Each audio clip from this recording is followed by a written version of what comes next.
Sejam todos bem-vindos ao canal de artesanatos decorativos Toque Manu. Aqui você encontra vários artesanatos para se inspirar.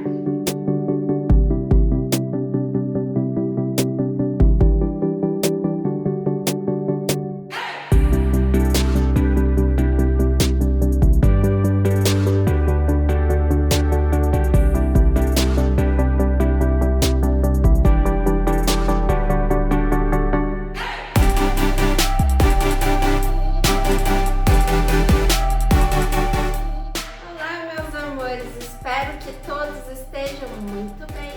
É com muita alegria que recebo todos vocês. Se você é novo por aqui e ainda não me conhece, seja bem-vindo. Eu sou a Manu. Este vídeo foi dividido em duas partes. Hoje irei ensinar o passo a passo da Flor de Lótus. No próximo vídeo trarei o restante da ideia. Se você gostou, então já ative o sininho, assim você não vai perder o próximo vídeo. Deixem nos comentários me contando o que acharam da Flor de Lótus. Agora, sem mais, bora para o vídeo.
Assim eu vou ficar sabendo o que acharam do vídeo de hoje.